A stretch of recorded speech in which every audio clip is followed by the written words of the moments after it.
El agua. Nota del autor. Este monográfico nace con la idea de recopilar y difundir tanto los conocimientos propios como los de diversos autores, sobre la importancia del agua en la vida, en la supervivencia. La necesidad de recolectar agua, elemento vital, se nos hará patente a las 72 horas de nuestra supervivencia.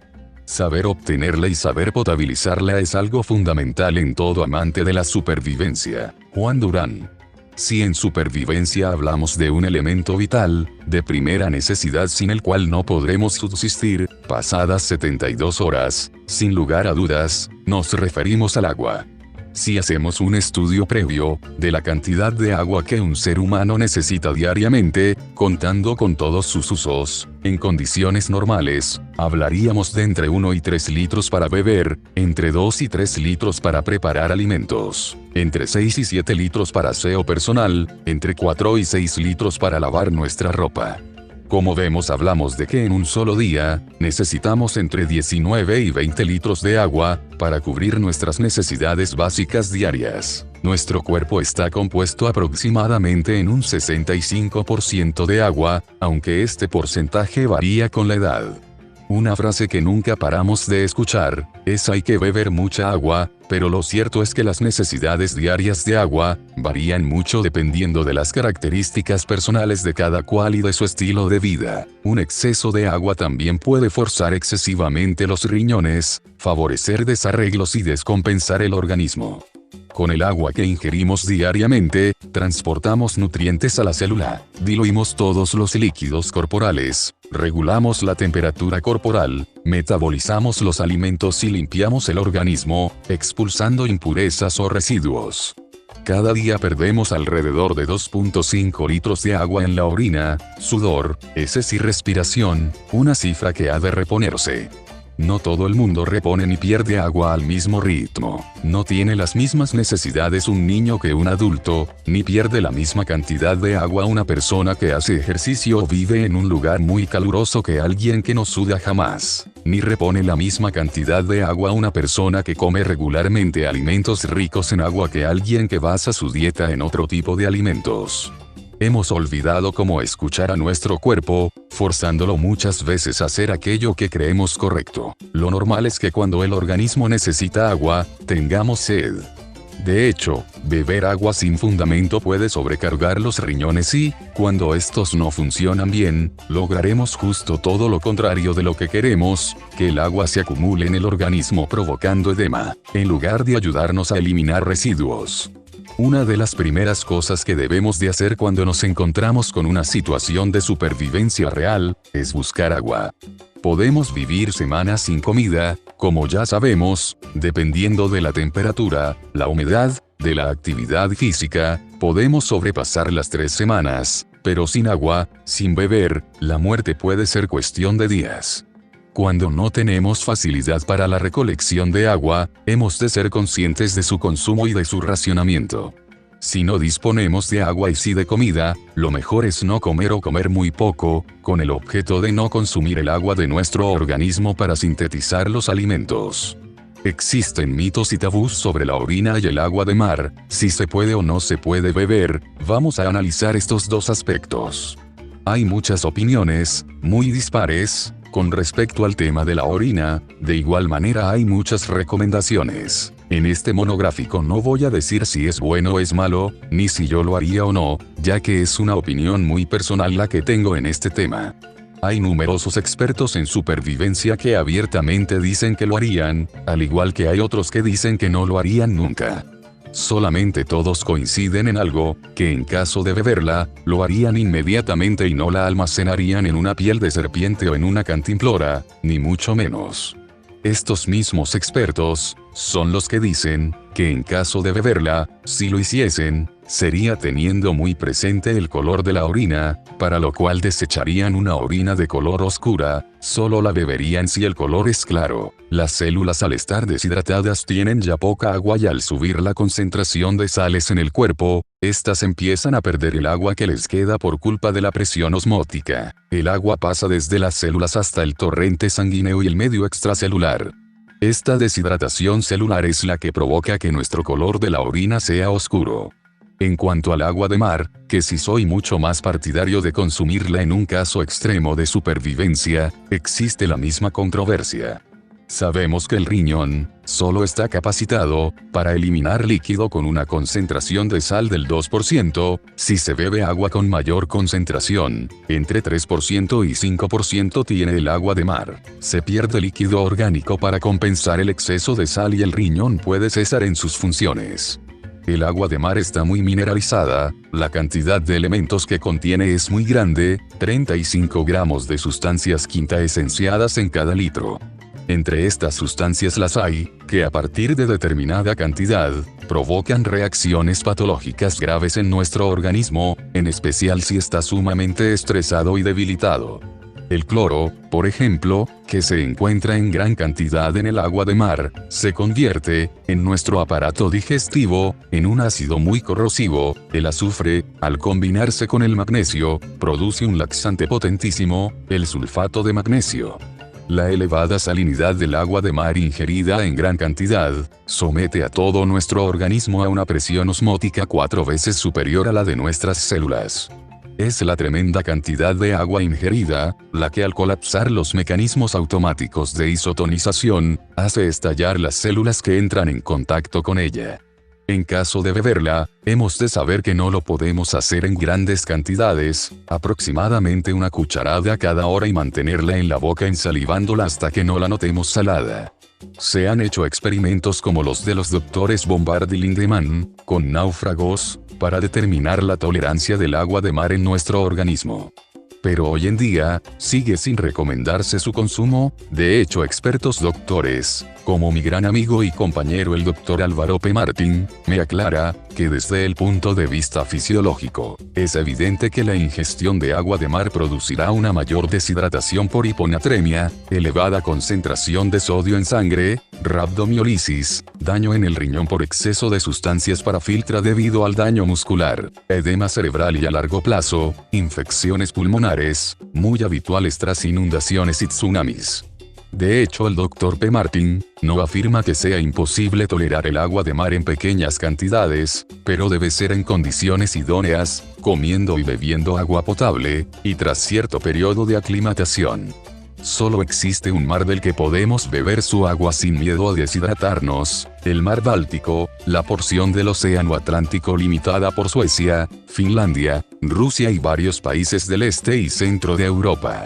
Este mar posee una salinidad muy baja, del 0.5-0.8%, en comparación, la salinidad media del océano es del 3.5%. Esto es debido a su relativa escasa profundidad y al aporte de muchos ríos que desembocan en todas sus orillas. Esta baja salinidad hace que su agua sea muy similar al agua dulce y que de hecho, al beberla nos hidratemos en vez de deshidratarnos.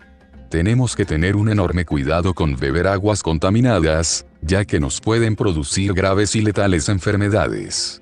La disentería provoca fuertes y prolongadas diarreas, con sangre en las heces, fiebre y debilidad, favorece la deshidratación. El cólera y el tifus se pueden contraer incluso estando vacunados y muchas otras que pueden poner notablemente en peligro nuestra vida. En la mayoría de las aguas impuras, no tratadas, en ríos, estanques, sobre todo en zonas tropicales, corremos el grave riesgo de ingerir trematodos o sanguijuelas, que en el caso de tragarlas se adherirán a las paredes del esófago. Para ello no está de más saber que en este caso tendremos que hacer gárgaras con agua salada. Como norma general hemos siempre de hervir el agua para poder consumirla, en caso de supervivencia. Es muy importante potabilizar el agua para su consumo y para ello tendremos que diferenciar y conocer perfectamente los procesos por los cuales podemos obtener estos resultados. Estos los conoceremos más adelante. Antes de entrar en profundidad en los métodos de recolección y purificación de agua, hemos de saber en qué consiste la deshidratación y lo importante que es saber identificar sus síntomas. La deshidratación. Según su definición médica, la deshidratación es la alteración de agua y sales minerales en el plasma de un cuerpo. También se puede definir como la pérdida de agua corporal por encima del 3%. Puede producirse por estar en una situación de mucho calor, sobre todo si hay mucha humedad, ejercicio intenso, falta de bebida o una combinación de estos factores. También ocurre en aquellas enfermedades donde está alterado el balance hidroelectrolítico. Básicamente, esto se da por falta de ingestión o por exceso de eliminación de agua. Como hemos visto, básicamente, se basa en una pérdida de agua en nuestro organismo. Hemos de saber que nuestro líquido vital, el agua, se elimina o se pierde de nuestro organismo por la orina en un 60%, por el sudor en un 5%, por las heces en un 10% y un 25% al respirar, a través de la piel o de los pulmones. Los anteriores porcentajes se refieren a una situación normal, una situación cotidiana, nuestro día a día, pero estos valores se pueden ver considerablemente aumentados. Si nos exponemos al calor, dependiendo de las altas temperaturas, podemos llegar a perder en una hora hasta 3 litros de agua. Si por el contrario nos exponemos a bajas temperaturas, aumentará la pérdida de vapor de agua por la respiración. Medidas controladoras. Cuando nos encontramos en una situación de supervivencia real, extrema, hemos de racionar nuestra actividad física, ya que al aumentar la respiración perderemos el agua por nuestros pulmones y al aumentar el calor corporal, por el sudor. Debemos saber que tanto el exceso de ropa, como los colores oscuros, en días soleados nos provocarán mayor sudoración y mayor pérdida de agua. Controlar nuestro estado de ánimo nos ayuda notablemente a conservar agua, ya que estados como el nerviosismo, el estrés o la ansiedad nos aumentan la sudoración. Si nos movemos por zonas elevadas o cambiamos de altitudes en nuestros desplazamientos o estancias, perderemos el agua como consecuencia del frío y además por la disminución de oxígeno, la cual provoca una aceleración en la respiración. Hemos de extremar las precauciones con el fuego y exposiciones solares, principales desencadenantes de quemaduras. Al ser destruida la epidermis, no hay barrera que impida la pérdida de agua por difusión, pudiendo ser esta de hasta 4,5 litros diarios. Por último, los vómitos o las diarreas ocasionados por enfermedades, nos producen una pérdida de agua muy importante. Si ante los indicios anteriores, no reemplazamos los líquidos perdidos, entraremos rápidamente en un estado de deshidratación. La deshidratación puede hacernos que perdamos la quinta parte de nuestra agua corporal, lo que convertido a kilogramos, nos supone una pérdida del 15% de nuestro peso. Esto ocurrido en 24 horas, nos provocará la muerte. Síntomas de deshidratación. Si en cualquier situación de supervivencia, no consumimos agua y nos parecen los síntomas que a continuación enumeramos, estamos entrando en un estado de deshidratación. Sed intensa. Debilidad y cansancio. Fiebre, mareos, dolor de cabeza. Apatía y somnolencia. Pérdida de apetito. Sequedad en mucosas y disminución de sudor. Reducción de orina y heces. Confusión mental, inestabilidad emocional y habla confusa. Respiración entrecortada, pulso débil y rápido. Fibrilación muscular. Pérdida de reflejos. Coloración grisácea y resecación de la piel, sin sangre en cortes y manteniendo pliegues al pellizcar. Hipotensión, rigidez abdominal, ojos hundidos. La única manera posible de tratar la deshidratación es restituyendo de líquidos al cuerpo, normalmente, bebiendo agua, en pequeñas cantidades a intervalos constantes. Si es agua muy fría, no beberla de golpe, nos puede provocar una parada como consecuencia de un choque anafiláctico. Para ello la deberemos de tomar templada. Si con ello, no hemos restituido nuestro estado, será necesario la aplicación de suero. Estos síntomas no aparecen de una manera desordenada y lógica, lo hacen en torno a un patrón de orden. Lo primero que notaremos será, evidentemente, sed. Empezaremos a sentirnos incómodos progresivamente, iremos perdiendo el apetito que nos provocará náuseas y fuertes dolores de cabeza. Nos sentiremos mareados, con una patente dificultad para hablar, nos empieza a faltar el aire, fuertes calambres que nos impedirán articular movimiento alguno, nuestros sentidos empiezan a fallarnos, no podemos tragar y finalmente entraremos en un colapso multiorgánico produciéndonos un choque anafiláctico y como consecuencia de ello, si no somos tratados urgentemente, moriremos. El racionamiento del agua. Cuando nos encontramos con escasez de agua, la que tenemos, hemos de aprender a racionarla. Para ello, tomaremos pequeñas cantidades, de una manera periódica durante el día. Si el día es caluroso o el calor es extremo, no podemos racionar con exceso, hay que aumentar la ingesta.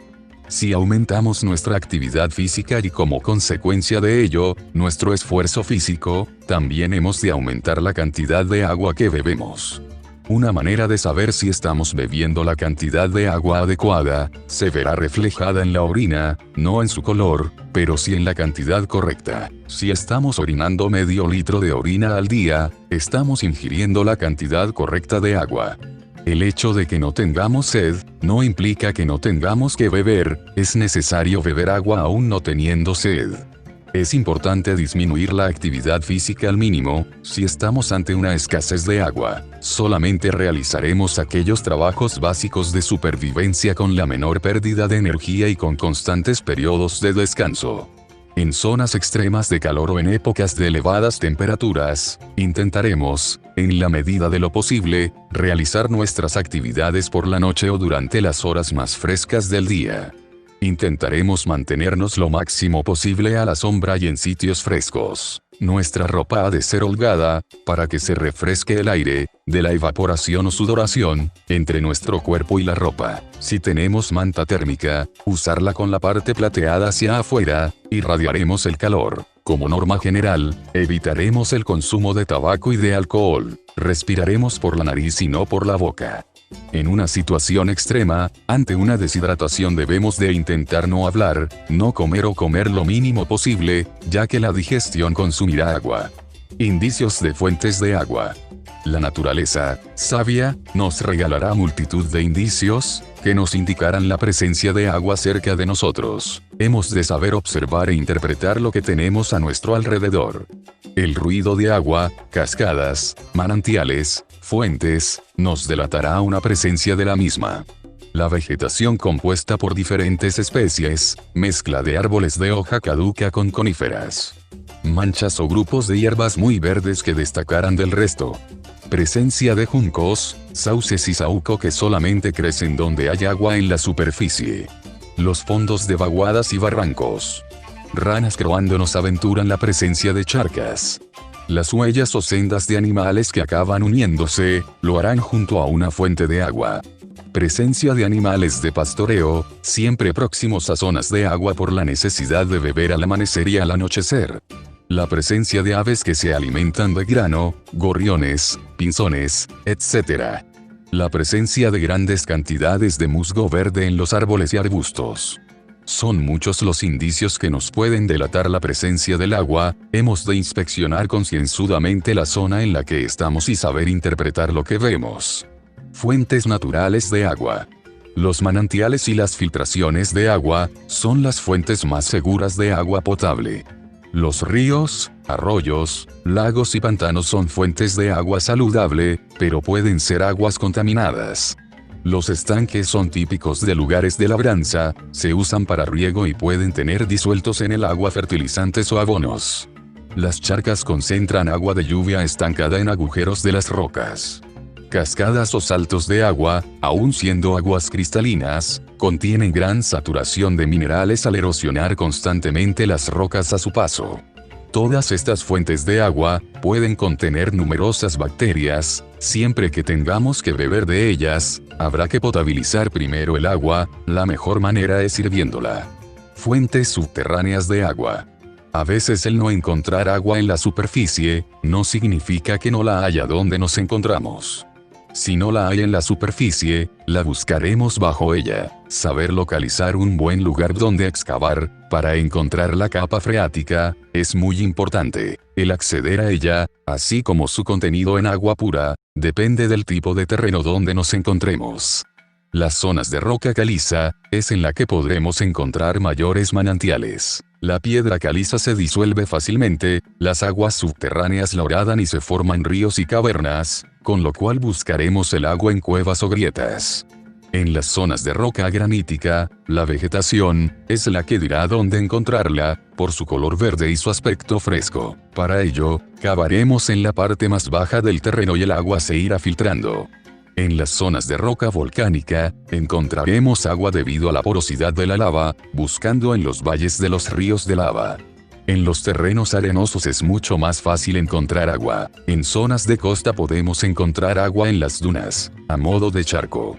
Si no la hay, cavaremos en las zonas de dunas donde haya vegetación fresca. En las zonas de costa, también podemos encontrar agua potable. Para ello cavaremos a unos 100 metros desde la línea de la pleamar, hacia el interior. Para ello deberemos de cavar tras la primera duna que nos encontramos, si la hay, sino directamente en la arena, hasta que lleguemos aproximadamente al nivel del mar. El agua que encontramos es salobre, pero se puede beber. Esta agua la debemos dejar reposar para que se clarifique o en su defecto filtrarla o destilarla. De igual manera podemos cavar en el lecho seco de un río. Para ello excavaremos en los tramos o curvas cóncavas del terreno. En llanuras fluviales, el nivel no suele estar muy profundo. Fuentes por precipitaciones. La lluvia nos proporciona un agua pura directamente bebible. Es potable en todas las regiones, al igual que la del rocío. Pero hemos de aprender a recolectarla, ya que no siempre estará lloviendo. Se podrá recolectar con cualquier material no poroso, ponchos, plásticos, hojas, lonas, etc. Podemos crear pozos de recolección, como los que se muestran en la figura. Bien excavado en el terreno a modo de hoyo, o bien elevado a modo de embudo.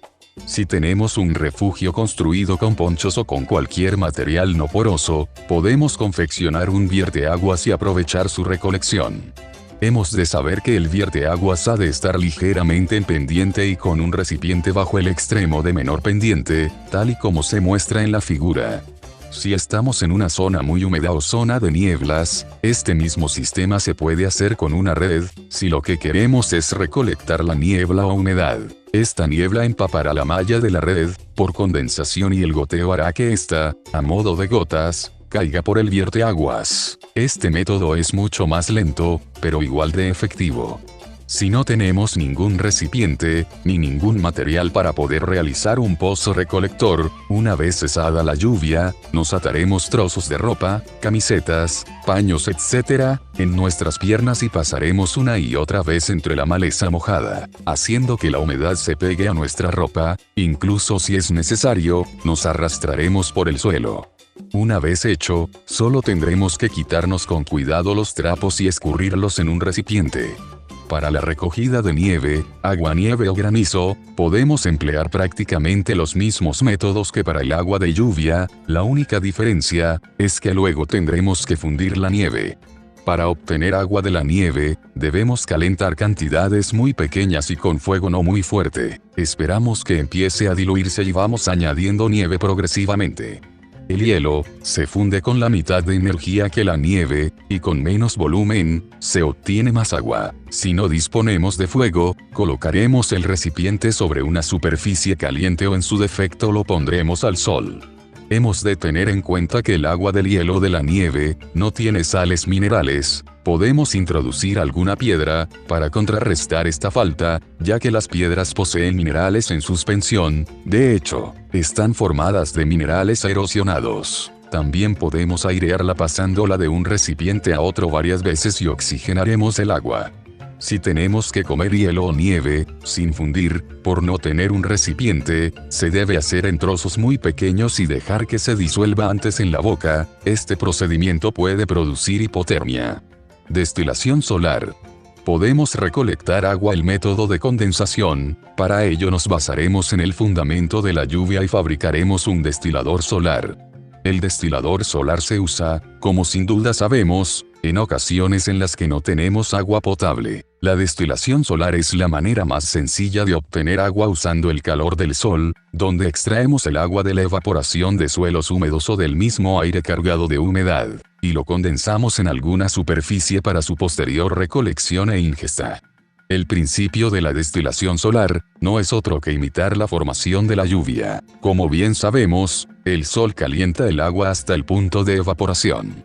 Al evaporarse el agua, el vapor se eleva y se condensa, en nuestro caso, en una superficie preparada para tal efecto, que recogerá estas gotas de vapor de agua y las traspasará al recipiente que tengamos preparado para tal efecto.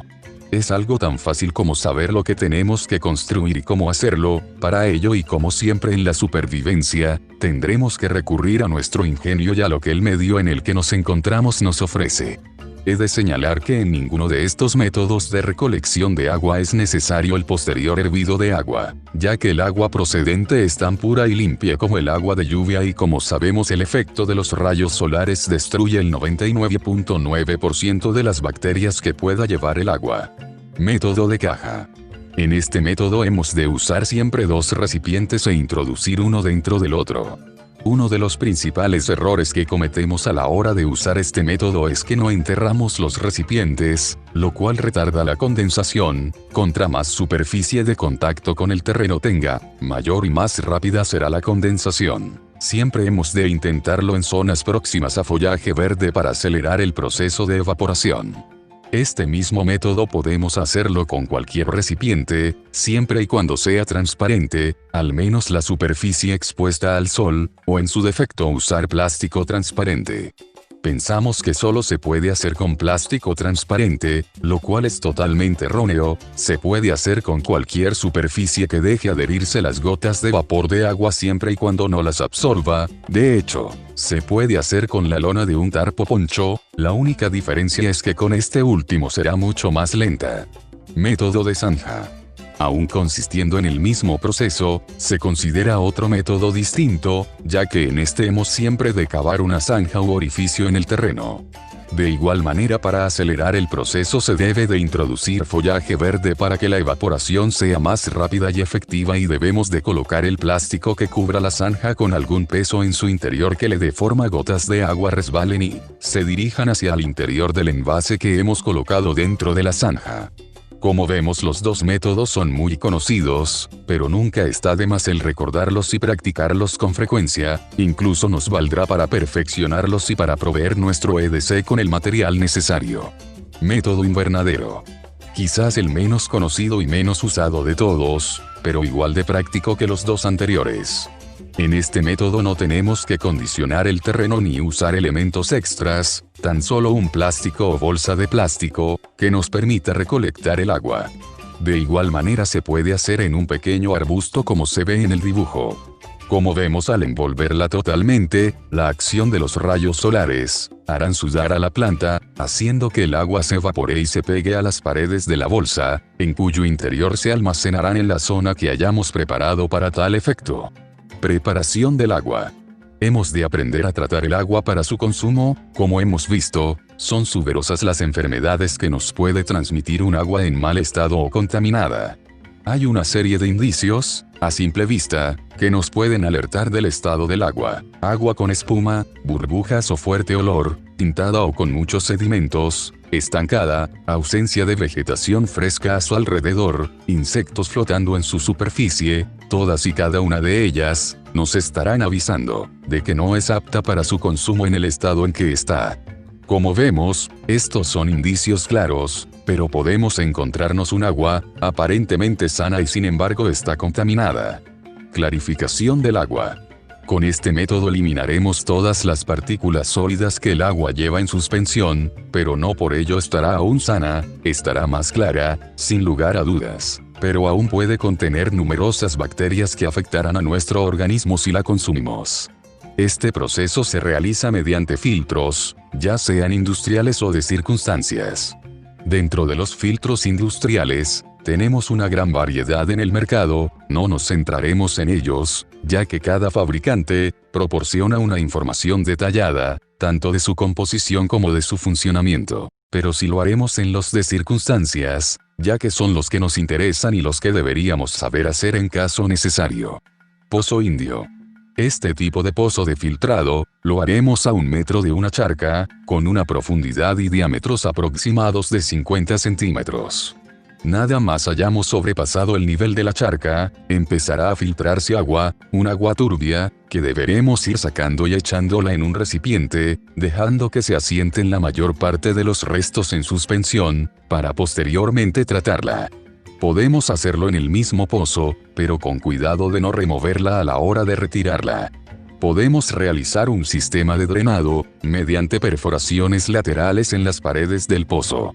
mediante filtros de circunstancia, sería el procedimiento más usual de filtrado, al menos el que deberíamos saber elaborar. Un filtro de aprender, con materiales de fortuna, nos puede en alguna ocasión salvar la vida.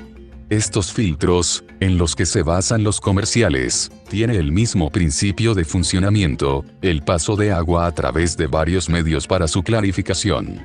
Filtro de capas. De igual manera, con telas o prendas limpias, podemos hacer pasar el agua por varias capas, de distintos materiales y distintas durezas. En una primera capa, y de arriba hacia abajo, pondremos gravilla, arena y carbón vegetal. El agua se irá filtrando y eliminando impurezas, pero volvemos a recordar que eliminamos partículas en suspensión. Aún quedará potabilizar el agua. Podemos aumentar las capas y los materiales para conseguir un mejor filtrado, y podemos realizarlo en el interior de una caña de bambú, e incluso en una garrafa de agua o botella, pero esto último no lo encontraremos precisamente en la naturaleza, o al menos sería lo lógico. Algunos dirían en una lata, lo cual es absurdo. Si tengo una lata, lo mejor es aprovecharla como envase para hervir el agua y no estropearla para hacer un filtro de colado. En este tipo de filtros, tenemos que tener en cuenta siempre el orden de colocación, como ya hemos dicho. Los estratos que usemos no pueden ser ni muy delgados, ni pueden estar muy apretados. Hemos de usar carbón y no ceniza, esto evitará malos olores, además de partículas sólidas. Podemos agregar como última capa algodón, si disponemos de él, incluso una compresa de nuestro botiquín, lo que limpiará mucho más el agua, pero como siempre digo, en una situación de supervivencia extrema, probablemente no tengamos ni nuestro botiquín a mano. No olvidar nunca hervir el agua antes de su consumo, ya que con este filtro le habremos quitado las partículas y materiales en suspensión, pero no habremos eliminado las bacterias y microorganismos que el agua pudiese contener. Filtrado por decantación. Se deja el agua turbia en un recipiente, aproximadamente durante 12 horas o más, cuando las partículas están depositadas, totalmente, en el fondo, colocamos un trapo limpio a modo de mecha, en contacto con el agua clara, de manera que sobresaliendo del recipiente, gotee, por el efecto sifón, sobre otro colocado más abajo, a distinto nivel. Potabilizado de agua. Como hemos visto anteriormente, existen numerosos métodos de hacer que el agua adquiera unas condiciones mínimas para su consumo, aunque no siempre estaremos en disposición de aplicarlos. Si es necesario saber cómo podemos reducir la cantidad de gérmenes y bacterias que puede contener. En numerosas ocasiones, vemos cómo se consume el agua directamente de un río, de un manantial natural o, por qué no, de un charco. Pero esto nos puede llevar a tener graves problemas gastrointestinales e incluso hasta la muerte. Siempre, el método más fiable de potabilizar el agua, usado por nuestros antepasados, ha sido hervir agua, pero como sabemos existen muchos otros métodos de potabilización de agua. A continuación veremos algunos. Potabilización por ebullición. La forma más eficaz de eliminar todos los microorganismos que originan enfermedades en el agua es calentarla hasta el punto de ebullición. Para asegurar su potabilidad, debe hervir vigorosamente durante 1 minuto y después enfriarse a temperatura ambiente. No es estrictamente necesario llegar a esta temperatura para potabilizar, pero es un punto muy útil y que se puede reconocer sin termómetro. Menores temperaturas pueden bastar, pero debe prolongarse el tiempo de calentamiento. Se consideran útiles las temperaturas superiores a 60. Si no es posible la ebullición, una posible alternativa es utilizar el agua a una temperatura que sea demasiado caliente al tacto, lo que es probablemente una temperatura entre 55 grados y 60 grados, temperatura no idónea, pero que puede ser suficiente para potabilizar el agua. Debido a que el punto de ebullición disminuye al aumentar la altitud, en alturas superiores a 2000 metros el agua debe hervir durante 3 minutos, incluso debemos añadir un desinfectante químico tras hervirla durante 1 minuto. Tras hervir el agua es imprescindible prevenir que vuelva a contaminarse. Sobre todo, hay que tener cuidado con la posible contaminación causada por las manos, los utensilios y los recipientes de almacenamiento. Sin lugar a dudas es el método más fiable y el que siempre intentaremos usar, bien como método principal o bien como complemento a todos los otros métodos. Hervir el agua no termina con todos los gérmenes. El de la hepatitis, por ejemplo, resiste la ebullición, pero acaba con la mayor parte de ellos y con todos los parásitos. Depuración química. Cuando hervir el agua no es posible, la desinfección química es otro método para hacer medianamente segura el agua para beber, aunque algunos microorganismos podrían resistir este método. Los desinfectantes químicos más utilizados en tratamiento de agua para viajeros son los denominados halógenos, concretamente el yodo y el cloro. Si el agua está turbia es importante filtrarla previamente, colado con un trozo de tela para eliminar cualquier sedimento o materia flotante. Después se tratará el agua con el yodo o cloro, como veremos a continuación. Si el agua está fría también disminuye la eficacia de estos productos. Ambos confieren sabor al agua tratada. Para mejorar el sabor tras el tratamiento del agua con halógenos se puede reducir la concentración y aumentar el tiempo de contacto proporcionalmente. Pasar el agua, tras el tiempo de contacto necesario, a través de un filtro que contenga carbón activo, que en el caso de usar yodo también es útil para quitar el exceso del mismo. Para el uso de estos productos es importante no olvidar llevar un cuentagotas, ya que una medida desproporcionada nos traerá otro tipo de problemas. El yodo, material que por norma general llevamos en nuestro kit de supervivencia como parte de nuestro botiquín. El uso del yodo es preferible al del cloro, pues presenta 3 ventajas: es más fácil de manejar, se inactiva menos que el cloro por sustancias orgánicas, protege contra protozoos y sus formas quísticas, lo que lo hace especialmente útil en regiones tropicales. El riesgo de utilizar yodo, en general, es bajo. Una sobredosis aguda provoca el vómito, por el que se expulsa cierta cantidad, y, respecto a la toxicidad crónica, si se siguen las dosis recomendadas, no parece una posibilidad que deba preocupar. De cualquier forma, no se debe utilizar yodo en ninguna de sus formas para desinfectar el agua de forma prolongada, más allá de unas pocas semanas, y nunca para el agua de bebida de embarazadas, personas con enfermedades tiroideas o personas con hipersensibilidad conocida a este compuesto. Normalmente el que llevamos en nuestro kit, cualquiera que sea su nombre comercial, betadine, povidona o cualquier otro, suele ser al 2%. No está totalmente demostrada su utilidad, pero en caso de urgencia se recomienda usar una dosis de 8 gotas durante 15 minutos o de 4 gotas durante 30 minutos por cada litro de agua. El cloro, en diversas formas, también se utiliza para la desinfección química. No es tan fiable como el yodo para matar los organismos causantes de enfermedades, sobre todo cuando existe turbidez en el agua a tratar. Pero puede resultar útil, sobre todo en combinación con otros métodos como filtración, calor, etc. Tiene la ventaja de ser barato y fácil de encontrar, en forma de hipoclorito sódico, lejía, en cualquier lugar del mundo.